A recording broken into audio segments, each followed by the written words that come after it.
Hello नमस्कार दोस्त, कैसे हो आप सब। आशा है कि आप सब ठीक ही होंगे। स्वागत है मेरे यूट्यूब चैनल जीवनी यात्रा में।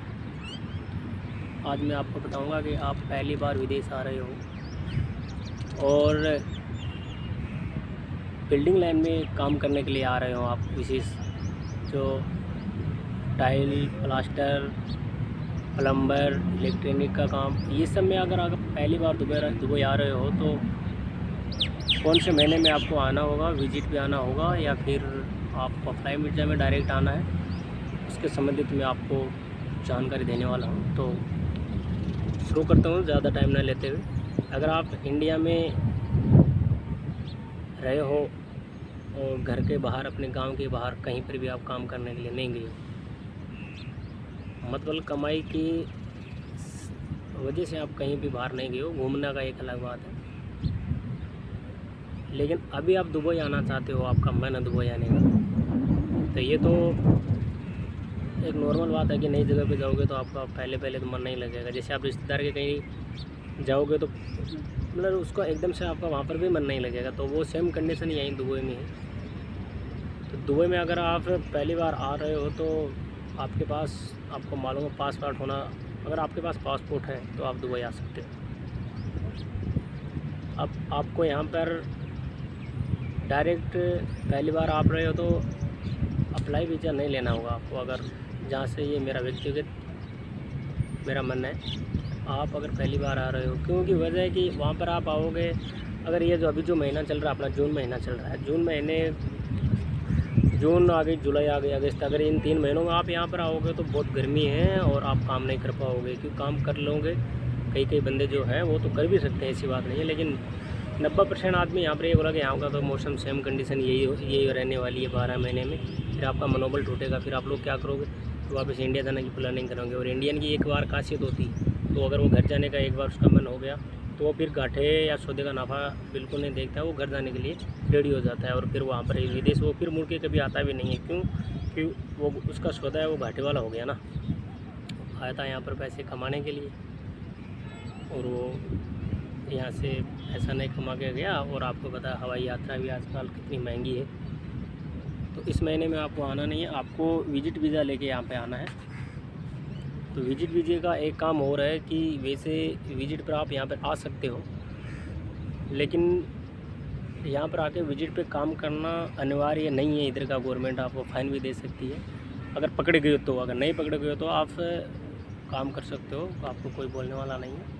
लेकिन अगर पकड़े गए तो यहाँ की गवर्नमेंट आपको फ़ाइन भी देगी और आपको यहाँ से ब्लैक लिस्ट कर देगी, मतलब आप वापस दुबई कभी नहीं आ पाओगे।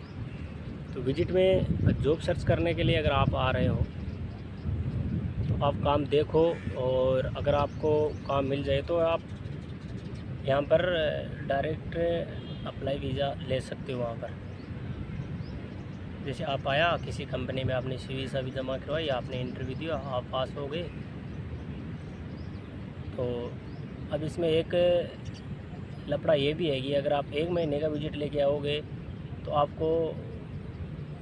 आपके लिए वो सही नहीं होगा। ये नहीं सही होगा कि आप आज CV दे के आए हो तो ज़रूरी नहीं कि आज कल या परसों आपके पास ईमेल आ जाए। उसके लिए आप कभी महीना भी लग सकता है, 1.5 महीना भी लग सकता है, 2 महीने भी लग सकता है। अगर उन लोगों ने आपको ईमेल करेंगे, फिर जैसे समझ लो आज आपने CV जमा करवाई, 5 दिन बाद में आपको इंटरव्यू हुआ, उसके बाद आप वो 1.5 महीने बाद आपको बुलाएंगे कि आप पास हो गए हो, आप आ सकते हो। तो फिर इसमें 1 महीने वाला विजिट का तो कोई महत्व नहीं रहा ना।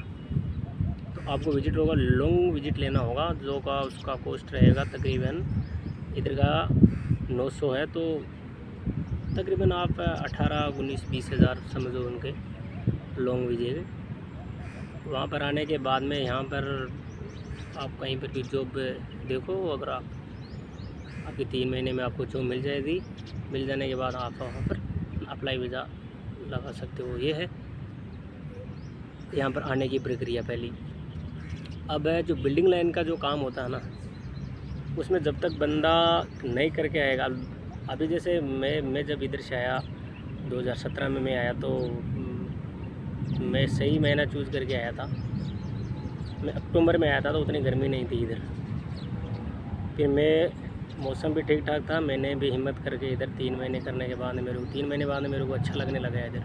फिर मेरा वीज़ा वीज़ा लगा के जैसे मैंने काम करना स्टार्ट किया, तो फिर मुझे अचानक हुआ यार ये हम तो 12 महीने इधर रुकेंगे, रोज़ ऐसा काम, रोज़ सुबह उठना, इतनी जल्दी उठना और शाम को ये टाइम पे आना, ऐसे मतलब मेरा भी एक बार मन डगमगा गया था वीज़ा लगने के बाद। फिर मेरा मन में ये कहया था कि मैं यहाँ से 3000 रुपये जो वीज़ा का मेरे को देना, वो दे के मैं इंडिया चला जाऊँगा, मतलब इंडिया चला जाऊँगा वापस, मुझे एसी वगैरह वगैरह नौकरी नहीं करनी। लेकिन वो जो वीज़ा लगने के बाद अगर आप 3 महीना निकाल दिए हो ना, अगर वीज़ा लगने के बाद 3 महीना आपने कंप्लीट कर ली हो, वो 3 महीनों में तमाम मुश्किलें आएगी। वो मुश्किल ये आएगी कि यहाँ का एक रूल है कि 1 महीने की अगर आपने पहले अगर 2 महीने से तो आपकी सैलरी मिलने वाली नहीं है, क्योंकि 1 महीने का कंपनी रखेगी अपने पास। 1 महीने का मतलब पगार आपको नहीं मिला, दूसरा महीने का आपका पूरा, अगर दूसरा महीना आप कंप्लीट कर देते हो, तीसरे महीने में आपको पगार मिलने वाली है। तो इसमें खर्चे के लिए भी बहुत आपको मतलब पैसे नहीं होते, खर्चे के लिए परेशान रहते हैं, जान पहचान वाले भी नहीं होते, इधर आपका मन नहीं लगता है। और 3 महीने के बाद ना जैसे अपनी पॉकेट के अंदर पैसा आना स्टार्ट हो जाएगा ना, जैसे इंडिया की 40,000, 50,000, 30,000, तो फिर आपका मनोबल ऑटोमेटिक बढ़ता चला जाएगा कि नहीं अब की बार मेरे को 30 अभी बार मेरे को बचा है 30,000 इंडिया की, अब की बार 40 बचा, अब की बार 50 बचा। तो आप रेगुलर काम पे लग जाओगे और फिर आप एक लंबी पारी खेल जाओगे इधर से, अब पैसा भी कमाओगे और इज़्ज़त भी आपकी खूब बनाओगे इधर। तो काम जब करोगे, 2 पैसा कमाओगे, तो घर वाले भी खुश और अपना भी एक मनोबल काफ़ी ऊँचा रहता है। तो आपको मोटी मोटी बातों में तो ये है कि आपको ये जून जुलाई अगस्त तक तो आपको आना नहीं है।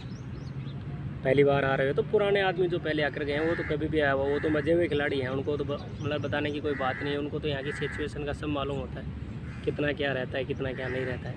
तो आपको आना है अक्टूबर के बाद। अक्टूबर के बाद में 7-8 महीने आपको ऐसे मिलेंगे, उसमें आप मतलब इधर काम करोगे तो आपका सेफ रहोगे, इससे मतलब आपको मौसम की ज़रा गर्मी की वजह से आपको परेशानी होने वाली नहीं रहेगी। 2 बातें तो ये हो गई। अब तीसरी बात ये है कि आपको पगार क्या देने वाली है यहाँ पर। जैसे कि आप किसी कंपनी में आओगे, हेल्पर में अगर आप आ रहे हो तो हेल्पर में आपको मिलेंगे 1000 + 200 या 900 + 200। कई कंपनी 1000 भी देती है, 1000 + 200 मतलब 1000 + 200 दे रहे, वो 200 आपको खाने के दे रही है। 200 रुपया होगा वो खाने का रहेगा, और कमरा रूम रेंट कंपनी देगी, और बाकी सिलेंडर वगैरह वगैरह भी कंपनी देती है। तो कहने का मतलब है कि आपका अगर 200 रुपये खर्चे में भी चला गया तो मतलब आपको बच गए कितने, यहाँ का 1000, इंडिया का 20,000 रुपये आपके बच गए। ये तो मोटा मोटा बोला है मैंने, 20,000 बच गए अपनी जो सैलरी है वो सेव बच गई। तो अगर इतनी कम दिहाड़ी में अगर कंपनी आपको इतना कम पगार दे रही है तो जाहिर सी बात है वो टाइम तो उस कंपनी में लाजमी होगा, और वो टाइम के से आप जैसे कमाओगे तो उसके अंदर आपका खर्चा पानी, मोबाइल वगैरह वगैरह वो सब निकाला होंगे। 20,000 ये आपको यहाँ पर 1000 + 200 में बचने